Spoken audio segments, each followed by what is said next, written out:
चलिए जानते हैं आज देश और दुनिया की सिलेक्टेड काम की और महत्वपूर्ण 25 बड़ी खबरों को सिर्फ 10 मिनट में। पर अभी तक आपने इस वीडियो को लाइक नहीं किया है तो लाइक कर दें और इस चैनल को सब्सक्राइब भी कर लीजिए। दिल्ली एमसीडी स्टैंडिंग कमेटी चुनाव मामला, सुप्रीम कोर्ट बोला एलजी ऐसे दखल देंगे तो लोकतंत्र का क्या होगा। अध्यक्ष चुनाव पर भी अगली सुनवाई तक रोक लगाई गई। जी हां दोस्तों, सुप्रीम कोर्ट ने शुक्रवार को दिल्ली नगर निगम यानी कि एमसीडी की स्टैंडिंग कमेटी के छठे सदस्य की चुनाव प्रक्रिया पर आपत्ति जताई है। कोर्ट ने उपराज्यपाल वीके सक्सेना के एमसीडी एक्ट की धारा 487 का इस्तेमाल पर भी सवाल उठाया है। कोर्ट ने लोकतांत्रिक प्रक्रिया में एलजी के दखल देने और मेयर शैली ओबेरॉय को नजरअंदाज करने पर भी प्रश्न उठाया। जस्टिस पीएम नरसिम्हा और जस्टिस आर महादेवन की पीठ ने एलजी की ओर से पेश सीनियर एडवोकेट धनंजय जैन से पूछा कि धारा 487 के तहत चुनाव में बाधा डालने का अधिकार आपको कहां से मिला, खासकर जब स्टैंडिंग कमेटी के सदस्य का चुनाव हो। आपको इतनी जल्दी क्या थी कि आप 2 दिन में ही चुनाव कराना चाहते थे। अगर आप इस तरह से दखलंदाजी करते रहेंगे तो लोकतांत्रिक प्रक्रियाओं का क्या होगा। चलिए दोस्तों जान लेते हैं अगली खबर। महाराष्ट्र विधानसभा के डिप्टी स्पीकर मंत्रालय की बिल्डिंग से कूदे, तीसरी मंजिल से छलांग लगाई, नीचे जाल रहने के कारण बच गई जान। जी हां दोस्तों, आपने बिल्कुल सही सुना। महाराष्ट्र विधानसभा के डिप्टी स्पीकर नरहरि रिजवाल ने शुक्रवार को मंत्रालय की तीसरी मंजिल से छलांग लगा दी। उनके साथ विधायक हीरामन खोसकर भी कूद पड़े। हालांकि नीचे जाल रहने के कारण उनकी जान बच गई। दोनों आदिवासी विधायक जाल में फंस गए थे। मौके पर पहुंची पुलिस ने उन्हें बाहर निकाला। ऊंचाई से गिरने के कारण झिरवाल की गर्दन पर चोटें आई है। उनका ब्लड प्रेशर भी बढ़ गया। उनकी जांच के लिए डॉक्टरों की एक टीम मंत्रालय पहुंची। दरअसल दोस्तों आपको बता दें, झिरवाल उप मुख्यमंत्री अजीत पवार के एनसीपी गुट के विधायक हैं। वे धनगर समाज को एसटी का दर्जा देने की मांग पर सरकार के विचार करने के फैसले का विरोध कर रहे हैं, जबकि झिरवाल खुद शिंदे सरकार का हिस्सा है। इस मामले को लेकर झिरवाल और अन्य आदिवासी विधायकों ने शुक्रवार 4 अक्टूबर को मुख्यमंत्री एकनाथ शिंदे से मुलाकात की थी। हालांकि जब बात नहीं बनी तो उन्होंने मंत्रालय की तीसरी मंजिल से छलांग लगा दी। चलिए दोस्तों जान लेते हैं इसके बाद अगली खबर। इजराइल ने मानी गलती, जम्मू कश्मीर का गलत नक्शा अपनी वेबसाइट से हटाया। जी हां दोस्तों, इजराइल ने अपनी आधिकारिक वेबसाइट से भारत का वो नक्शा हटा लिया है जिसमें जम्मू कश्मीर का हिस्सा गलत तरीके से पाकिस्तान में दिखाया गया था। दरअसल दोस्तों सोशल मीडिया पर हुए जबरदस्त विरोध के बाद इसे हटा दिया गया। भारत में इजराइल के राजदूत रूवेन अचार ने इस मुद्दे पर प्रतिक्रिया देते हुए कहा है कि यह वेबसाइट संपादक की गलती थी और इसे तुरंत हटा दिया गया है। इस गलती को सबसे पहले सोशल मीडिया प्लेटफॉर्म एक्स पर एक यूजर ने उठाया। यूजर ने लिखा कि भारत इजराइल के साथ खड़ा है, लेकिन क्या इजराइल भारत के साथ खड़ा है? इजराइल की आधिकारिक वेबसाइट पर भारत का नक्शा देखें, खासकर जम्मू और कश्मीर पर ध्यान दें। इस पर प्रतिक्रिया देते हुए रूवेन अजार ने कहा कि यह वेबसाइट संपादक की गलती थी, धन्यवाद, इसे हटा दिया गया है। चलिए दोस्तों जान लेते हैं इसके बाद अगली खबर। प्रधानमंत्री मोदी आज कौटिल्य आर्थिक सम्मेलन में भाग लेंगे। इवेंट में भारतीय और ग्लोबल साउथ की इकोनॉमी पर चर्चा होगी। जी हां दोस्तों, प्रधानमंत्री मोदी तीसरे कौटिल्य आर्थिक सम्मेलन में भाग लेंगे। इस दौरान प्रधानमंत्री मोदी वहां मौजूद लोगों को संबोधित भी करेंगे। यह कौटिल्य कॉन्क्लेव का तीसरा एडिशन है। कार्यक्रम में दुनिया भर से करीब 150 नेशनल और इंटरनेशनल एजुकेशनिस्ट और पॉलिसी मेकर्स भी पार्टिसिपेट करेंगे। कॉन्क्लेव आज शाम 6:30 बजे ताज पैलेस होटल नई दिल्ली में शुरू होगा। चलिए दोस्तों जान लेते हैं अगली खबर। YouTube क्रिएटर्स के लिए खुशखबरी, इस दिन से बना पाएंगे 3 मिनट की लंबी वीडियो। जी हां दोस्तों, YouTube ने अपने शॉर्ट्स फीचर्स में कई बड़े अपडेट करने की घोषणा की है। 15 अक्टूबर से प्लेटफॉर्म शॉर्ट्स के लिए वीडियो लिमिट को 1 मिनट से बढ़ाकर 3 मिनट कर देगा। यह अपडेट उन शॉर्ट्स पर लागू होगा जो स्क्वायर या फिर टॉलर एस्पेक्ट्स रेशो में बनाए जाएंगे। इसके अलावा यह अपडेट 15 अक्टूबर से पहले शूट किए गए वीडियो पर लागू नहीं होगा। चलिए दोस्तों जान लेते हैं अगली खबर। अमेरिकी रिपोर्ट में दावा, भारत में अल्पसंख्यकों पर हमले हुए। भारत का जवाब, यह हमारे खिलाफ प्रोपेगेंडा, हमारी छवि खराब करने की कोशिश है। जी हां दोस्तों, भारत ने गुरुवार को अमेरिका की धार्मिक आजादी की रिपोर्ट को खारिज कर दिया। भारत के विदेश मंत्रालय ने कहा है कि धार्मिक मामलों पर बना अमेरिकी कमीशन USCIRF निष्पक्ष संस्था नहीं है। यह भारत को लेकर गलत तथ्य पेश करके हमारी छवि खराब करना चाहता है। हम उनकी रिपोर्ट को खारिज करते हैं। दरअसल दोस्तों, अमेरिकी कमीशन ने 2 अक्टूबर को धार्मिक स्वतंत्रता पर एक रिपोर्ट जारी की थी। इसमें कहा गया था कि भारत में धार्मिक अल्पसंख्यकों को लेकर झूठ फैलाया गया है और उनकी बुनियाद पर उन पर हमले भी किए गए। इसके अलावा उनके पूजा स्थलों को भी निशाना बनाया गया है। इस पर दोस्तों विदेश मंत्रालय के प्रवक्ता रणदीप जायसवाल ने कहा कि कमीशन को एक एजेंडा पर आधारित रिपोर्ट शेयर करने से बचना चाहिए। उसे अपने समय का इस्तेमाल अमेरिका में मानवाधिकारों से जुड़े मुद्दे उठाने पर करना चाहिए।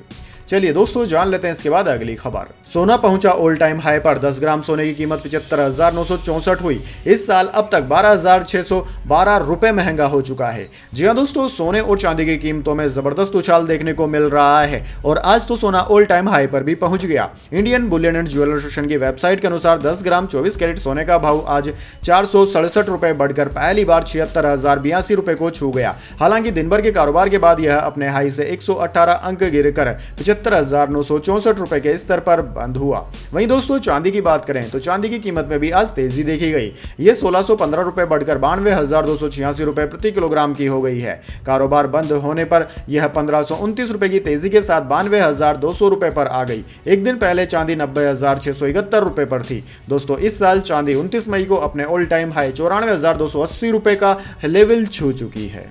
चलिए जान लेते हैं इसके बाद अगली बड़ी खबर। विदेश मंत्री जयशंकर पाकिस्तान जाएंगे। 15-16 अक्टूबर को एससीओ की बैठक में शामिल होंगे। 2015 में सुषमा स्वराज के बाद भारतीय नेता का पहला दौरा।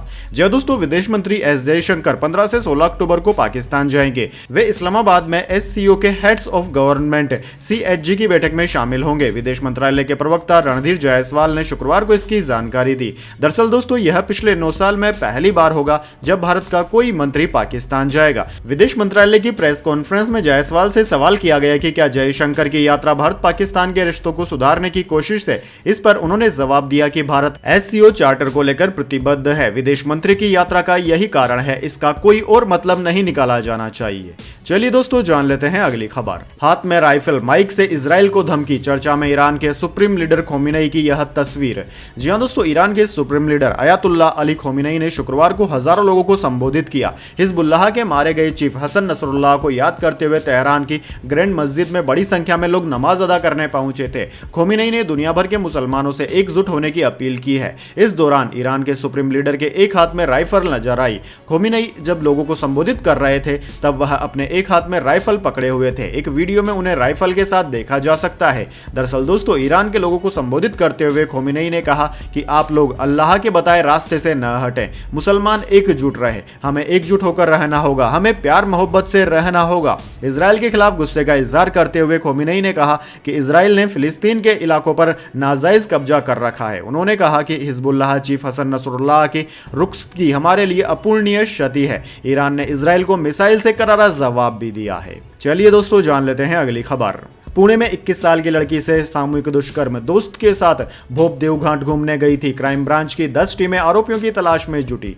जी हां दोस्तों, महाराष्ट्र के पुणे में 21 साल की लड़की के साथ सामूहिक दुष्कर्म की घटना सामने आई है। कोडवा पुलिस के मुताबिक यह घटना गुरुवार रात को पुणे के भोप देवघाट इलाके में हुई। लड़की अपने दोस्त के साथ घाट पर गई थी, जहां रात करीब 11 बजे 3 लोगों ने उनके साथ दुष्कर्म किया। हालांकि घटना की खबर शुक्रवार सुबह 5 बजे पुलिस को दी गई। पुणे के ज्वाइंट सीपी रंजन कुमार शर्मा ने बताया कि मामले में एक संदिग्ध राजे खान करीम पठान को गिरफ्तार किया गया है, जिससे पूछताछ की जा रही है। बाकी 2 आरोपियों की तलाश भी की जा रही है। इसके लिए क्राइम ब्रांच और डिटेक्टिव ब्रांच की 10 टीमें बनाई गई है, जो कोटवा इलाके में छानबीन कर रही है। चलिए दोस्तों जान लेते हैं अगली खबर। दीपावली कब मनाई जाएगी अब भी तय नहीं हुआ। काशी, उज्जैन सहित देश के ज्योतिषियों ने 31 को मनाने को कहा। अयोध्या में 1 नवंबर को मनेगी। जी हां दोस्तों, दीपावली 31 अक्टूबर को मनाई या 1 नवंबर को। इस बार ज्योतिषियों की 3 मीटिंग हो चुकी है, लेकिन अब भी सभी विद्वान एक तारीख तय नहीं कर पाए हैं। इस कारण देश में 2 दिन दीपावली मनाने की स्थिति बन गई है। जबकि काशी के पंडितों का कहना है कि दीपावली व लक्ष्मी पूजन का शुभ मुहूर्त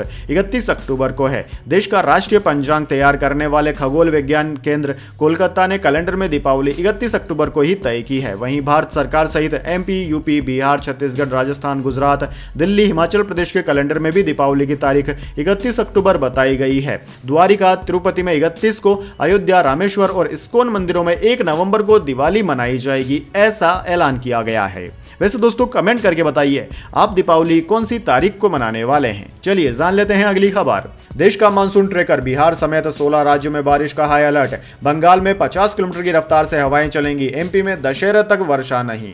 जी हां दोस्तों, देश के अधिकतर राज्यों से मानसून विदा ले चुका है। भारतीय मौसम विज्ञान विभाग के मुताबिक शुक्रवार को बंगाल की खाड़ी में लो प्रेशर बनने की संभावना है, जिससे पश्चिम बंगाल, बिहार, झारखंड सहित कई राज्यों में भारी बारिश की संभावना है। आईएमडी ने 16 राज्यों में बारिश का अनुमान जताया है। पश्चिम बंगाल और बांग्लादेश के तटों पर 40 किलोमीटर से लेकर 50 किलोमीटर प्रति घंटे की रफ्तार से हवाएं चलेंगी। मछुआरों को समुद्र में नहीं जाने की सलाह भी दी गई है। वहीं दोस्तों बिहार के 20 जिलों में बारिश और आकाशीय बिजली गिरने की भी संभावना है। राज्य के 17 जिलों में 14.62 लाख आबादी पहले से ही बाढ़ के पानी से घिरी हुई है। ऐसे में भारी बारिश से लोगों की परेशानी और भी बढ़ सकती है। दूसरी तरफ दोस्तों राजस्थान गुजरात में बारिश नहीं हो रही है। मध्य प्रदेश में दशहरा तक बारिश का अलर्ट नहीं है। राज्य के ग्वालियर में 3 अक्टूबर को तापमान 36.6 डिग्री सेल्सियस पहुंच गया था, जो कि काफी ज्यादा गर्म है। चलिए दोस्तों जान लेते हैं इसके बाद अगली बड़ी खबर। सोमनाथ मंदिर के पास अवैध निर्माण पर बुलडोजर एक्शन, सुप्रीम कोर्ट बोला आदेश की अवमानना हुई है तो जिम्मेदार जेल जाएंगे, गुजरात सरकार से जवाब भी मांगा। जी दोस्तों, सुप्रीम कोर्ट ने शुक्रवार को कहा कि गुजरात में अधिकारियों ने बुलडोजर एक्शन पर उसके आदेश की अवमानना की है तो हम न केवल अधिकारियों को जेल भेजेंगे बल्कि उन्हें सारी संपत्तियां दोबारा बनवाने का आदेश भी देंगे। यह बात जस्टिस BR गवई और जस्टिस KV विश्वनाथन की बेंच ने कही है। बेंच गुजरात में सोमनाथ मंदिर के पास बने अवैध निर्माणों पर 28 सितंबर को हुए बुलडोजर एक्शन के खिलाफ अवमानना याचिका पर सुनवाई कर रही थी। याचिका में समस्त पाटनी मुस्लिम जमात ने सुप्रीम कोर्ट के 17 सितंबर के आदेश के उल्लंघन को लेकर कार्यवाही करने की मांग की थी। इस दौरान मुस्लिम धार्मिक और आवासीय स्थलों को ज्यों का त्यों रखने की मांग खारिज कर दी गई है। सुप्रीम कोर्ट इस मामले पर गुजरात सरकार से जवाब मांग रहा है। अगली सुनवाई 16 अक्टूबर को होगी।